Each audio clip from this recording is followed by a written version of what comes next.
Father mother ரெண்டு பேருமே வந்து கவர்மெண்ட் சர்வீஸ்ல இருந்தவங்க. இந்த மாதிரி ஒரு மிடில் கிளாஸ் ஃபேமிலியில் என்ன ப்ராப்ளமா இருக்குன்னு பார்த்தீங்கன்னா, finance is a big problem. அந்த மாதிரி நேரத்தில் பிஸ்னஸ் பண்ணணும்னு ஒரு ஆசை இருந்தது. கொரியர் சர்வீஸ் ஸ்டார்ட் பண்ணோம். நானும் என்னோட ஃப்ரெண்டும் சேர்ந்து ரொம்ப சக்ஸஸ்ஃபுல்லாக போச்சு. MBA படிக்கணும் அப்படிங்கிற ஒரு தாட் சடனாக உருவாச்சு. இமீடியட்டாக வந்து அந்த பிஸ்னஸை ஒரு நண்பர்கிட்ட ஹேண்ட் ஓவர் பண்ணிட்டு நான் வந்து படிக்க போகணும்னு போகும்போது அது எனக்கு தெரியாது. போனதுக்கப்புறம் தான் தெரியும் அதுக்கு வந்து ஒரு டொனேஷன் பே பண்ணணும் அப்படின்ட்டு. அப்போ அதை அஃபோர்ட் பண்ண முடியாதனால திருப்பி ஒரு break. Started second company called innovative. நல்ல ஒரு சக்ஸஸ்ஃபுல்லாக போயிட்டு இருக்கும்போது அதில் வந்து பார்த்தீங்கன்னா புதுமையாக ஏதாவது புகுத்தணும் அப்படின்னு பார்க்கும்போது சக்ஸஸ்ஃபுல்லாக ஸ்டூடெண்ட்ஸோட ட்ரெயின் பண்ணி எனக்கு பிடிச்ச வேலையை பண்ணிட்டு இருக்கும்போது தான் உலகமே திரும்பி பார்க்கக்கூடிய ஒரு இது வந்து கோவிட். பிஸ்னஸ் வந்து ஜீரோக்கு வந்துருச்சு. ஸோ இந்த சூழ்நிலை ரெண்டே ஆப்ஷன் தான். ஒன்று, நம்ம முடங்கி உட்காந்துடணும். எப்பாவது திருப்பி வரும்போது வேற ஏதாவது ஃபீல்டு சூஸ் பண்ணிக்கலான்னு இருக்கணும். நானா சுயமா முன்னேறிட்டேன்னு யாராவது சொன்னாங்கன்னா தயவு செய்து அதை வந்து சிந்திச்சு பாருங்க. வாய்ப்பே இல்லை. யாரோ ஒருத்தரோட உதவியோடையோ ஒரு ஹேண்ட் ஹோல்டு பண்ணி தான் நம்ம வந்து வாழ்க்கையில எல்லாருமே முன்னேறி இருக்கோம். ஸோ தொடர்புகள் அப்படிங்கிறது வாழ்க்கையின் மிக மிக முக்கியமான ஒரு விஷயம். அதை வந்து அனுபவபூர்வமாக நான் சொல்றேன். நெட்வொர்க் இஸ் நெட்வொர்க் அப்படிங்கிறது it's not a statement, it's emotion.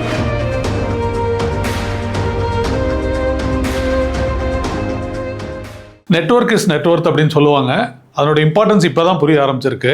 Venkatesh, founder of செயல் community, first online global Tamil community. இது நான் வந்து என்னுடைய ஆண்டர்பிரினர்ஷிப் ஜேர்னி ஆரம்பிச்சு சொன்னேன்னா உங்களுக்கு ஒரு இன்ட்ரெஸ்டிங்காக இருக்கும். ஃபாதர் மதர் ரெண்டு பேருமே வந்து கவர்மெண்ட் சர்வீஸில் இருந்தவங்க. அவங்க ரெகுலராக அவங்களுடைய அப்ஸ் அண்ட் டவுன்ஸை வந்து பார்த்துட்டே இருப்போம். ஜென்ரலாக வந்து இந்த மாதிரி ஒரு மிடில் கிளாஸ் ஃபேமிலியில் என்ன ப்ராப்ளமாக இருக்குன்னு பார்த்தீங்கன்னா, finance is a big problem. அதாவது பணம் செலவு பண்ணுறதுக்கு இருக்காது அப்படிங்கிறது ஒரு காமன் ஃபேக்டராக இருக்கும்.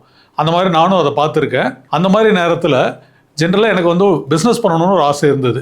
அந்த பிஸ்னஸ் ஏன் பண்ணணும் அப்படிங்கிற மோட்டிவ் தெரியாது, என்ன பண்ணணும்னு தெரியாது. ஆனால் பிஸ்னஸ் பண்ணணுங்கிறது ஒரு அம்பிஷன் இருந்தது.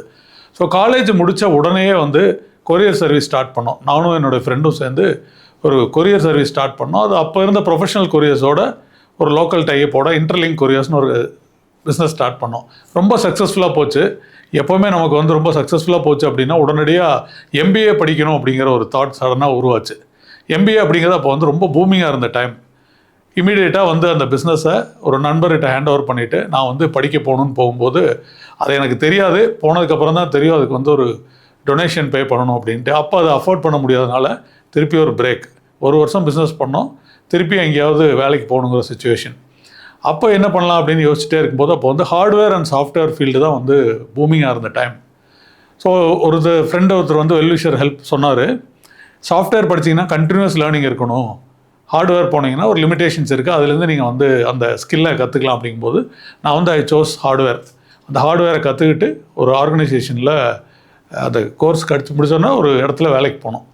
ஒரு 5 இயர்ஸ் அங்கே ஒர்க் பண்ணிருந்தோம் அந்த ஆர்கனைசேஷனில். ரொம்ப சக்ஸஸ்ஃபுல்லாக இருந்தது. அதுதான் என்னோடய யூனிவர்சிட்டின்னு சொல்லலாம். லைஃப்னுடைய பெஸ்ட் ஹேபிட்ஸ் கற்றுக்கிட்டது வந்து என்னுடைய அந்த ஆர்கனைசேஷன் கால்டு கிரைசன் இன்ஜினியர்ஸ் இன் கோயம்புத்தூர். அங்கே கற்றுக்கிட்ட விஷயங்களை ஒரு ஆண்டர்பிரினர்ஷிப்புக்கு பயன்படுத்தலாம் அப்படிங்கும்போது எத்திக்ஸ் அப்படிங்கிறது வந்து என்னுடைய பாஸ் கிட்ட இருந்து கற்றுக்கிட்டது. அதுதான் லைஃப் லாங்காக இன்றைக்கி வரைக்கும் எனக்கு யூஸ் ஆகிட்டு இருக்கு.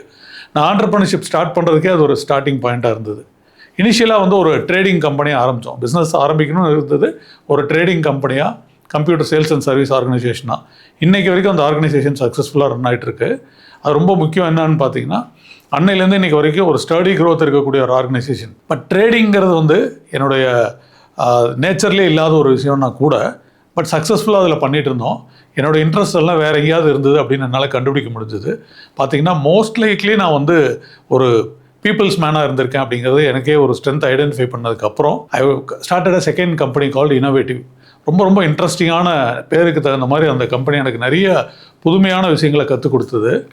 என்னன்னு பார்த்தீங்கன்னா, ட்ரைனிங் ஃபீல்டில் இன்றைக்கி வந்து ரொம்ப சக்ஸஸ்ஃபுல்லாக பண்ணிருக்கோம். இன்னோவேட்டிவ் சர்வீசஸினுடைய முக்கிய ஒர்க்கே வந்து நிறைய காலேஜ் ஸ்டூடெண்ட்ஸை ட்ரெயின் பண்ணி இது வரைக்கும் கிட்டத்தட்ட ஒரு 10 லட்சம் ஸ்டூடெண்ட்ஸை ஃபைனல் இயர் கேம்பஸ் பிளேஸ்மெண்ட் ட்ரெயினுக்காக அக்ராஸ் தமிழ்நாடு இருக்கக்கூடிய ஒரு 100 இன்ஜினியரிங் காலேஜஸில் ட்ரைனிங் எடுத்துகிட்ருக்கோம். அது மட்டும் இல்லை, ஸ்கூல்ஸில் பேசிக் மாரல் சயின்ஸ் ட்ரைனிங் எடுத்துகிட்ருக்கோம். இந்த மாதிரி ட்ரைனிங்கில் வந்து நல்ல ஒரு சக்ஸஸ்ஃபுல்லாக போயிட்டு இருக்கும்போது அதில் வந்து பார்த்திங்கன்னா புதுமையாக ஏதாவது புகுத்தணும் அப்படின்னு பார்க்கும்போது ட்ரைனிங்கையும் ஸ்டூடெண்ட்ஸ் வந்து ஒரு நார்மல் சப்ஜெக்டாக ட்ரீட் பண்ண ஆரம்பிச்சிட்டாங்க. ஜென்ரல் அப்படின்னா அகாடமிக்ஸுக்கு எவ்வளோ இம்பார்ட்டன்ஸோ அதே மாதிரி ட்ரைனிங்கை ட்ரீட் ஆரம்பித்தோம். அப்போ தான் எங்களுக்கு தோணுச்சு, இதில் ஏதாவது ஒன்று ஸ்பெஷலைஸ்டாக பண்ணல அப்படின்னா இவங்க அதை கவனிக்க மாட்டாங்க. அப்படிங்கிற ஒரு தாட் ப்ராசஸில் நிறைய இன்ஃப்ளூயன்சர்ஸ் இருக்காங்க. நம்ம தமிழ்நாட்டில் பார்த்தீங்கன்னா உங்களுக்கு தெரியும், இன்றைக்கி ஒரு டெலிவிஷன் சேனலில் வந்து ஒரு தமிழ் பேசக்கூடியவங்களோ இல்லை இன்ஸ்பிரேஷனலாக மோட்டிவேஷனலாக பேசக்கூடியவங்களோ நம்ம கவனிக்கிறது ரொம்ப அதிகம். உதாரணத்துக்கு பார்த்திங்கன்னா ஒரு சுயசேவம் ஐயாவாக இருக்கலாம், கோபிநாத்தாக இருக்கலாம், ஒரு ஈரோடு மகேஷாக இருக்கலாம். இந்த மாதிரி இருக்கக்கூடிய பிக் நேம்ஸோட நாங்கள் வந்து தொடர்பில் வந்து அவங்கள கல்லூரிகளுக்கு கூட்டிகிட்டு போயிட்டு எங்களோட ட்ரைனிங்குக்கு முன்னாடி, அதாவது before start of the training, அவங்கள வந்து ஒரு டாக் கொடுத்து அதுக்கப்புறம் ட்ரைனிங் ஆரம்பித்தோம். ரொம்ப சக்ஸஸ்ஃபுல்லாகவும் டேக் ஆஃப் ஆயிடுச்சு. நல்லா போயிட்டு இருந்தது ட்ரைனிங், நல்லா போயிட்டுருக்கு. அந்த ட்ரைனிங்லேருந்து இந்த தொடர்புகள் வந்து செலிபிரிட்டிஸ் கூட ஸ்டார்ட் பண்ணி இன்றைக்கி வந்து பார்த்திங்கன்னா கிட்டத்தட்ட ஒரு 100+ இன்ஃப்ளூயன்சர்ஸோட ட்ராவல் பண்ணிருக்கோம்.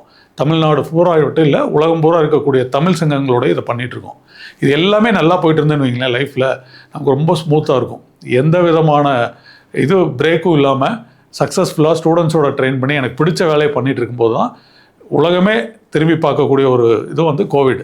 அந்த கோவிட் வந்து மார்ச் மாதம் நமக்கு இங்கே வந்து ஹிட் ஆச்சு. அந்த டைமில் February 26, அதாவது கிட்டத்தட்ட கோவிடுக்கு ஒரு 4 நாள் முன்னாடி நாங்கள் ஒரு ஈவெண்ட் பண்ணுறோம். அப்போ எல்லாருமே சொன்னாங்க, இந்த மாதிரி ஒரு புதுசாக ஏதோ ஒரு வைரஸ் வருது, ஒரு 3 days கவர்மெண்ட் ஹாலிடே டிக்ளேர் பண்ணாங்க. நான் ஈவெண்ட் நடந்துட்டு இருக்கும்போதே எங்களுக்கு வந்து இந்த செய்தி வந்தது. ஒரு வாரம் தானே அப்படின்னு பார்த்துட்டு விட்டுட்டோம். ஸோ எம்ப்ளாயீஸ் எல்லாத்துக்கும் ரிலாக்ஸ் பண்ணிட்டு வாங்கன்னு சொல்லிட்டு நானும் வந்து ஒரு ரிலாக்ஸிங் மோடுக்கு போய் செட்டில் ஆகிட்டோம். அப்படி இருக்கும்போது பார்த்தா அது எக்ஸ்டெண்ட் ஆகிட்டே போச்சு. யாரு கூடயும் தொடர்பில் இல்லை, பயம் அதிகமாக இருந்தது. அதுக்கப்புறம் ஒரு 10 daysக்கு அப்புறம் தான் பிஸ்னஸ் மேலே ஒரு ஃபியர் கொஞ்சம் ஸ்டார்ட் ஆச்சு. ஏன்னா நாங்கள் பண்ணிகிட்டு இருந்த அத்தனை தொழிலுமே பார்த்திங்கன்னா மேன் பவர் சம்மந்தப்பட்டது. ட்ரைனிங்கில் காலேஜ் ஸ்டூடெண்ட்ஸு, கார்ப்பரேட்டாக இருந்தால் கார்ப்பரேட் எம்ப்ளாயீஸு, ஒரு ஈவெண்ட் அப்படின்னா பப்ளிக் க்ரௌடு வேணும். இது எதுவுமே இல்லாமல் ஸ்டாண்ட் ஸ்டில் ஆனோன்னே பிஸ்னஸ் வந்து 0க்கு வந்துருச்சு. ஸோ இந்த சூழ்நிலையில் 2 ஆப்ஷன் தான். ஒன்று, நம்ம முடங்கி உட்காந்துடணும், எப்பாவது திருப்பி வரும்போது வேறு ஏதாவது ஃபீல்டு சூஸ் பண்ணிக்கலான்னு இருக்கணும், ஆல்டர்னேட் பண்ணலாம். இந்த நேரத்தில் என்ன பண்ணுறது? இந்த மாதிரி பல குழப்பங்களுக்கு இடையில் என்னுடைய நண்பர் ஒருத்தர் ஐடி ஃபீல்டில் கோலோச்சிட்டு இருந்தார்.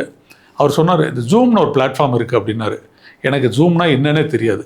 அவர் மிக அற்புதமாக சொன்னார், இது ஒன்றும் இல்லை, ஒரு விண்டோ மாதிரி இருக்கும், நீங்கள் எல்லாரையும் கனெக்ட் பண்ணி பேசலாம்னு. அதுதான் அந்த லெவல் ஆஃப் நாலேஜ் தான் ஆரம்பிக்கும் போது இருந்தது.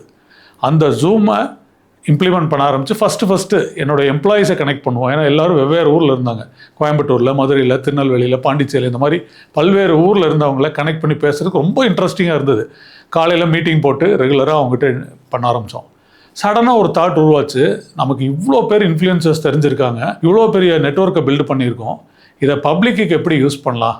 நமக்கே இவ்வளோ சோர்வாக இருக்குன்னா நிறைய பேர் வீட்டில் முடங்கி உட்காந்துருக்காங்க, அவங்கள எப்படி உற்சாகப்படுத்த முடியும், அதன் மூலிமா நம்மளும் உற்சாகமாக இருக்கலாம் அப்படின்னு எங்களுடைய ஃபிசிக்கல் ப்ரோக்ராம்ஸ் வந்து கனவு மெய்ப்படன்ட்டு தமிழில் முதல் முறையாக தமிழ்நாடு பூரா ட்ராவல் பண்ணி தமிழ் ஒர்க் ஷாப்ஸ் நடத்திட்டு இருந்தோம். அதனுடைய வெளிப்பாடாக அந்த இருக்கக்கூடிய அத்தனை ஸ்பீக்கர்ஸையும் சாட்டர்டே சண்டே கிட்டத்தட்ட ஏப்ரல் மாதம் முதல் நவம்பர் வரைக்கும் நீங்கள் யூ நேம் எனி ஸ்பீக்கர், வாரம் 2 பேர் வந்து ஒரு 1 hour இந்த ஜூம் வழியாக பேச ஆரம்பித்தாங்க. கிட்டத்தட்ட ஒரு 1,50,000 டேட்டாபேஸ், அதாவது மக்கள் அதில் பங்கெடுக்க போகும்போது எங்களுக்கு பெரிய உற்சாகமாயிருச்சு. ஆஃபீஸ் நேரத்தில் ரெகுலராக பண்ண ஒர்க்கை விட கோவிட் காலத்தில் ஜூம் வழியாக ரொம்ப பரபரப்பாயிட்டோம். நிறைய பேரை தொடர்பு கொள்ள முடிஞ்சுது. இதில் ஒன்று தான், இதில் ஒரு சேஞ்ச் பார்த்தீங்கன்னா, இதுக்கு முன்னாடி அயல் நாட்டில் இருக்கக்கூடிய நண்பர்களை அவ்வளோ நல்லா இருக்கீங்களான்னு கேட்போம், வெக்கேஷனுக்கு வந்து அவங்களோட 2 நாள் டைம் ஸ்பெண்ட் பண்ணோம், அவ்வளோதான். பட் இந்த பிளாட்ஃபார்ம் மூலிமா எல்லாரையும் தொடர்பு கொண்டு வர முடிஞ்சுது. இது எந்த வகையில் யூஸ்ஃபுல்லாக இருந்ததுன்னு பார்த்தீங்கன்னா, பல்வேறு வகையில் அது யூஸ்ஃபுல்லாக இருந்தது. பிஸ்னஸை பொறுத்தளவுக்கு இந்த மோட்டிவேஷன் வந்து எல்லாருக்கும் தேவைப்பட்டது.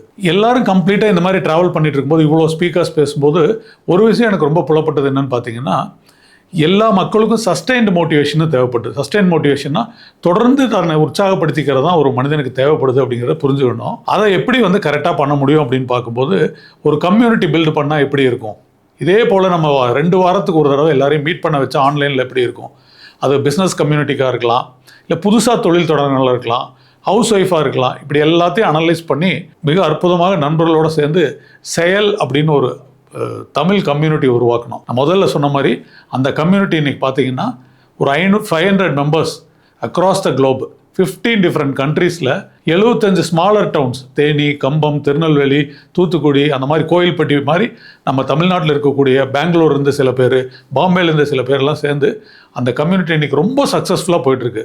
இதில் பெரிய ஆத்ம திருப்தி என்னன்னு பார்த்தீங்கன்னா, அதில் வரக்கூடியவங்க பிஸ்னஸ் ஆரம்பித்தவங்க தன்னை வந்து மேம்படுத்திக்க உயர்த்திக்கிறாங்க.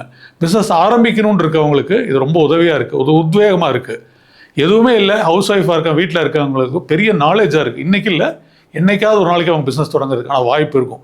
இந்த சாட்டிஸ்ஃபேக்ஷன் வந்து எங்களுக்கு செயல் மூலியமாக கிடச்சிது. ஸோ ஆரம்பத்தில் சொன்னேன்ல, நெட்வொர்க் இஸ் நெட்வொர்க் அப்படின்னு சொல்லிட்டு அதை இங்கே கனெக்ட் பண்ணி பார்க்கும்போது, என்னோடய சின்ன வயசில் நான் யாரை பார்த்தாலும் ஜென்ரலாக ஒரு ஹேபிட்டாக வச்சுருப்போம்.